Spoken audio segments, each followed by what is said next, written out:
MP মহোদয় একটা technical ভুল করছেন ছোট, সেটা হচ্ছে যেহেতু আমি ওনার চেয়ে অনেক বয়সে বড়, আমি জানি সেটা হলো যে আন্দোলনের মধ্য দিয়ে বিএনপির জন্ম হয় নাই, বিএনপির জন্ম হওয়ার পরে আন্দোলন শুরু করেছে।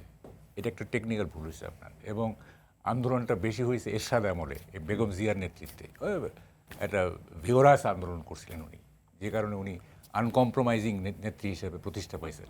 আমার জিনিসটা আসছে, কিন্তু ওই যে ভয়, এই যে বিরোধী দলকে ভয় পায় কি না সেই কথার পরিপ্রেক্ষিতে আসছে। আপনার এক্সাক্ট লাইনটা ছিল যে বিএনপির জন্ম আন্দোলনের মধ্য দিয়ে, এই লাইনটা ঠিক না। জন্মের পরে আন্দোলন শুরু করছে, সেটা ঠিক আছে, কিন্তু আমরা জানি আমরা জন্ম প্রক্রিয়াটা জানি। আমার কথাটা এমনই ছিল যে আমরা ভয় পাই কিনা। আচ্ছা ঠিক যে আছে, বিএনপি তো আন্দোলন করা দল না, বিএনপি কেন ভয় পাবে? বিএনপি তো মাঠের দল। আচ্ছা এখন আমি একটু বলে নেই, মানে চান্স পাবো না হয়তো। সেটা হচ্ছে যে আমার কাছে সবচেয়ে ফ্রাস্ট্রেটিং জায়গাটা হচ্ছে আইনের শাসনের জায়গাটা। হ্যাঁ, এখন এই যে আড়াই মাসের চ্যালেঞ্জটা কোথায় বলতেছি, আমি চারটা আপনার ইন্ডিকেটর দিচ্ছি। বলুন। এক নম্বর হচ্ছে, দেখেন ডক্টর ইউনূস সরকার, একটু বলে নেই, দেখেন মানে ক্ষমতার পালা বদলটা যদি রিলে রেস ধরি, রিলে রেস কী হয় যে আপনার দৌড়াতে কাঠিটা আরেকজনের কাছে দেয়।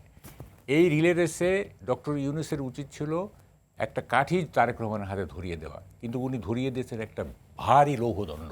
তারেক রহমান এখন আর হাঁটতে পারবে না, এমন একটা অবস্থা তৈরি করে দিয়েছেন ইউনূস সাহেব। এর পরে আসতেছি, চারটা ইন্ডিকেটর বলি। এই যে 18 মাস ধরে এই যে মামলাগুলি হইল না, ভুয়া মামলা, এই সেই ইত্যাদি, অনেক নিরপরাধ এখন জেলে আছে। এই আড়াই মাসে এই নিরপরাধ লোকদের ব্যাপারে কোনো একটা সিদ্ধান্ত আসে নাই। সেদিন তারেক রহমান সাহেব বলছেন যে এগুলি হবে, এবং স্বরাষ্ট্রমন্ত্রী বললেন যাচাই বাছাই হবে। আড়াই মাস পরে এই কথাটা বলতেছে। এটা শুরু করা উচিত ছিল একেবারে টেক ওভারের পরপর। এক জি। দুই নম্বর, দেখেন আমাদের কাছে মনে হচ্ছে যে বিচার বিভাগ, বিশেষ করে লোয়ার কোর্টের মধ্যে একটা ইনফ্লুয়েন্স আছে। যেমন এক নারী তার শিশু সন্তান সহ তাকে জেলে গেল, সকালবেলা তার জামিন নামঞ্জুর হলো। সেই একই ম্যাজিস্ট্রেট উনি সন্ধ্যার সময় জামিন দিলেন। কী কারণে? এই এই এই 12 ঘন্টায় কী এমন ঘটলো যে নামঞ্জুর জামিনটা জামিন হয়ে গেল? নিশ্চয়ই এখানে এক ধরনের পলিটিক্যাল ইনফ্লুয়েন্স ছিল, তাই না? যে ম্যাজিস্ট্রেট তাকে, কিছু তো একটা ঘটছে না কিছু, একদিনের মধ্যেই তো এটা হইতে পারে, সিচুয়েশন চেঞ্জ হতে পারে না। এলো একটা। থার্ড ইন্ডিকেটর হলো, আপনি ইউনূস সরকারের আমলে যে সীমাহীন অপরাধ হয়েছে, দুর্নীতি সহ, মব সহ, দুর্নীতি সহ, সেই এই অপরাধগুলোকে আমলে নেওয়া হচ্ছে না। এই অপরাধগুলোর কোনো বিচার প্রক্রিয়া শুরু হচ্ছে না। এটা কিন্তু একটা, আপনি তো বলছেন যে অন্তর্বর্তীকালীন সরকারের সময় অপরাধ হয়েছে, সীমাহীন অপরাধ, তারা তো বলছে তারা নিষ্পাপ। এগুলি তো প্রচুর আলোচনা হয়েছে, এগুলো আসতেছি আমি, দাঁড়ান। আর 4 নম্বর হচ্ছে বিএনপি সংস্কার কমিশন, যেটা জুডিশিয়ারি যে সংস্কারের যে প্রস্তাব করছিল, সেইটা মানতেছে না। এইটা আমার কাছে খুব দুঃখজনক। দেখেন জুডিশিয়ারির ওই জায়গাটা বিএনপি আর কিছুই না মানুক, আমার কোনো অসুবিধা নাই। দুইটা জিনিস মানতে হবে। হ্যাঁ, একটা জুডিশিয়ারির যেটা বলা হয়েছে আলাদা সেক্রেটারিয়েট এবং বিচারপতি নিয়োগের যেটা, সেটা মানতে হবে। আর একটা হিউম্যান রাইট কমিশন। আচ্ছা, এইখানে এই সংস্কারের এই প্রস্তাবটা বিএনপি আড়াল করতে চাচ্ছে, এটা ঠিক না। জুডিশিয়ারি কারণ কি এটা একটু কারণটা বলেন। কারণটা হচ্ছে যে মানে জুডিশিয়ারিকে নিয়ন্ত্রণ করা, যেটা গত 17 বছর হয়েছে। আপনি জানেন না, the chief justice was forced to leave the country, হয় নাই? এবং বিচার বিভাগ পলিটিসাইজড হয়েছিল 17 বছর। একই জিনিস যদি হয় তাহলে 5ই আগস্ট করলাম কি জন্য, তাই না?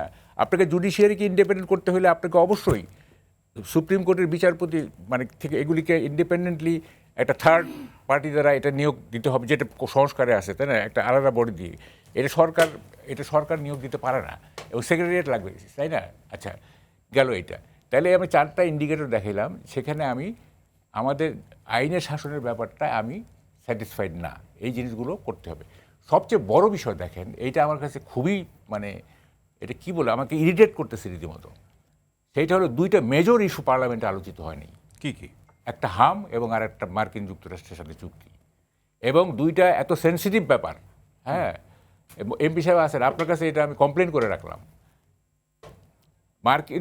আমেরিকার সাথে যে চুক্তিটা হয়েছে, এটা সাইফুল ভাই নিশ্চয়ই বললেন, উনি আমাদের যুগান্তরে একটা বিশাল লেখা লিখছেন। আমি এটার উপর একটা আলাদা কন্টেন্ট করছি, কালের কণ্ঠে আলাদা কন্টেন্ট করছি।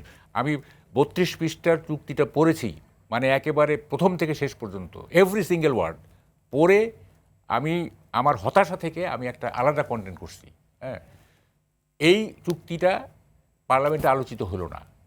এক, 2 নম্বর হচ্ছে হামে এই যে 3 শতাধিক শিশু মারা গেল, হ্যাঁ, এবং এটা গত ইন্টারিম সরকারের ব্যর্থতার কারণে, বিশেষ করে স্বাস্থ্য উপদেষ্টার ব্যর্থতার কারণে এই জিনিসটা পার্লামেন্টে আলোচিত হলো না। তাইলে এই 2টা মেজর ইস্যু, হ্যাঁ, একটা হচ্ছে শিশুদের একেবারে মানে কি বলে লার্জ স্কেলে মৃত্যু, আর একটা হচ্ছে আমাদের যেটা সাইফুল ভাই বললেন আমাদের স্বাধীনতা সার্বভৌমত্বের জন্য হুমকি।